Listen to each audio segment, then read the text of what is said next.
Hello everybody, welcome.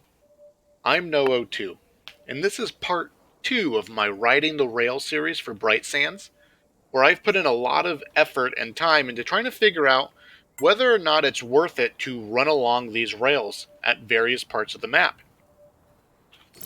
In part 1, we made some significant discoveries. If you haven't seen part 1, go check it out. There's these mountaintops that you're not supposed to get on top of, but exclusively by using the rail system, we can get on top of them. Epic sniping spots, secret tunnels that I keep a secret so that you can go find it yourself and things like that. But that was from Dig Site the Comms Towers, just a little chunk of track, and there's a lot of potential there. One important thing that we need to note is that on the map, the rail system looks complete. It is not. In the actual game, the rail system is broken up, collapsed in some places, or unfinished. It's not reflected on the map.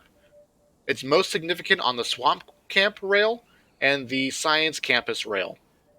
This video we're talking about the Swamp Camp rail.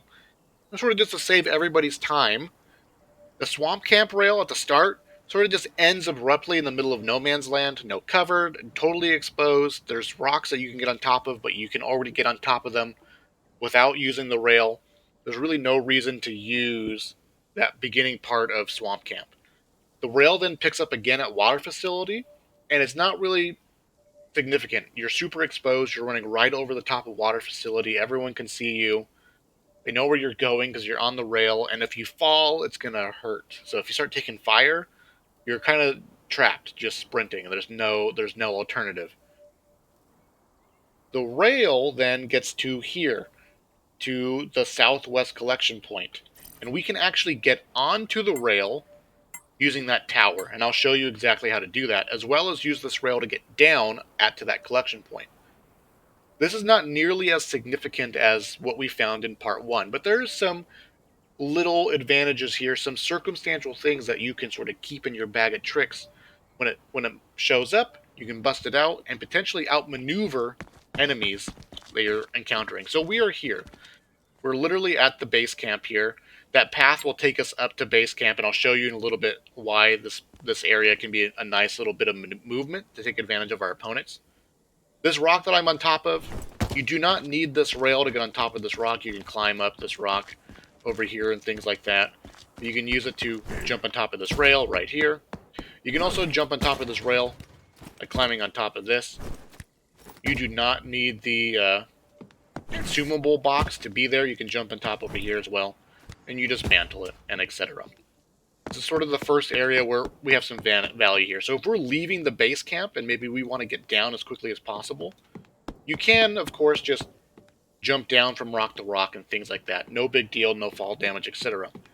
We are quite exposed up here, so I'm not recommending that this is better than just climbing down the mountain normally, but it is an option.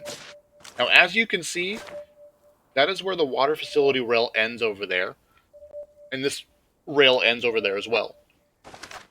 There is nothing over there. Nothing that we can't already get on top of, and if you fall, you're going to take damage. Nothing advantageous for going that far.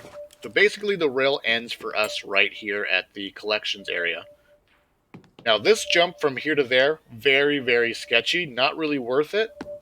Not really worth it when you can just drop down right here. Nice little quick escape, potentially, if you want to do that, or if you're looking to get here. Maybe you see people evacing here. Instead of having to, like, mantle down and whatever. Try it out, play around with it. There might be some value here. Most significant, and what I really want to show you here, that we can get onto this rail from jumping right here. Note that this little thing right here,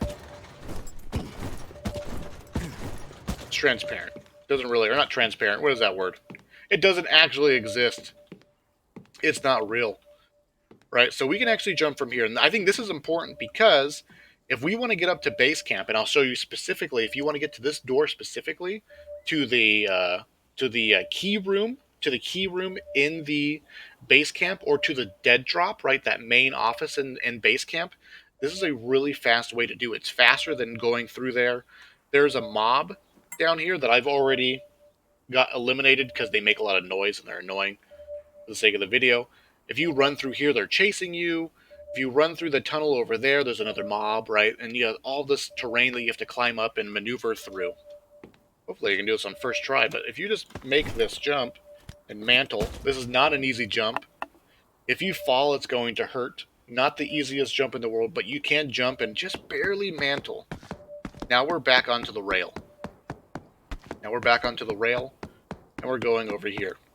You can jump from the rail over here, and jump and drop down and get into that little secret tunnel. I'll show you that secret tunnel. You can also just go over here, drop down, and this is where it spits us out. Bam, base camp. Beyond that door is where the secret room is, or not the secret room, the key room, the key card room, and stuff, right? And then we're over here by the, as you can see, little hidey hole here, little tunnel that goes through, right? But this is all area that typically we would have to traverse and climb up and go through and etc. and mantle over to get up here. But we can just traverse all of this and not have to worry about it. Hug that wall. Oh no, you can hug that wall and get up there. No problem, easy peasy. How embarrassing. And the videos is going to be time-stamped, so if you don't want to watch me run back here, it's not very far, but timestamps, I love timestamps. I like to talk and flesh things out and theorize and imagine, right? So now we're back where we were, but not everyone likes that. People like the fast, snappy videos. YouTube likes it too. I don't think YouTube likes me very much, but I like them, so. And now here we are back at the rail. You can jump off in that rock and things like that. The final bit of rail right here is what's actually connected to the base camp. And there's plenty of options here for getting up on top of this. You can get on top of this rock right here and jump and do some mantling. All this terrain that we can get on top of. Now we're up here. This is not a particularly great... I mean, this is a great place to ambush somebody, but I don't think there's very many people running around over here, right? I guess there is a primary path in and out of base camp here, but up to you to sort of camp here or not, or potential. This rail just goes back to the base camp and ends there, essentially where the rail starts and ends. Now, I have a proposition. A proposition for you guys, a bounty almost, really. If you guys can find a way to get on top of this rock right here, there might be some sniper value potential here, though the area is quite treed up and there's not a whole lot of like high population areas out there. I cannot for the life of me get on top of this rock. It looks like you can from the rail, but I can't. I spent hours and hours and hours trying to figure it out. And if there is a clear and easy solution, I can't see it at this point. I'm in too deep. I need to walk away and come back to it. It looks like you should be able to climb up this, right? But I have not been able to figure it out. If you can, man, please make a video. Please at me. Please link it somewhere. I'd love to see that video of somebody figuring out how to climb on top of that. But now that we're up here, there are potentially some good little hiding spots. You can crouch down right here, go take a dump, right? Go AFK or hide from maybe you're running from a duo or a trio and you want to hide. You can climb up here, do the same thing. Just crouch in a corner and hide and do your thing. Right, and of course all of this we can get up here without the rail. You can mantle this little corner a little bit. This one's a little more fickle. The rock that I jumped off of is a little more reliable. And then here we can climb on top of the rail.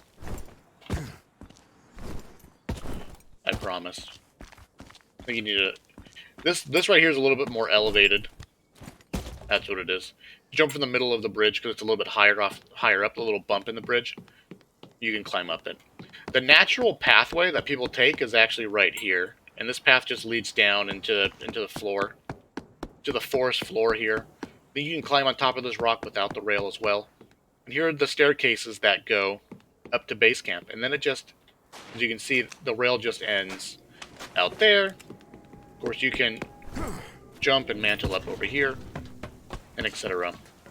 Not a whole lot of value in the second half of the track, other than that you don't have to run down and then run up the stairs. So I think it's technically faster if you jump on top of the rail and then mantle on top. But of course, we're a little exposed. There's a lot of trees here, so people may not see us, but of course we're just on top of a rail running around. But for the most part, not a huge bit of value on this half. I think the most significant thing is the ability to jump out of that tower onto the rail, because now we can very quickly get a lot of elevation and go right into the base camp without having to mantle up all of those rocks and things like that. That's it for this video. In the third video, we have another significant find, in particular, I think, for some late game defense of laser drills. So check out part 3 when the video comes out, because there's other really cool unreachable terrain as far as using the rail system gets to. And one thing I want to mention too is potentially good places to drop your loot. Right, your buddy gets downed, you can go in that little crevasse and drop some fancy gear, potentially get it back in the salvage insurance and things like that. Let you guys know what you think of the videos, or of the video, in the comments and things like that. I appreciate it, and I will see you at part 3. Just kidding, I'll see you in the future.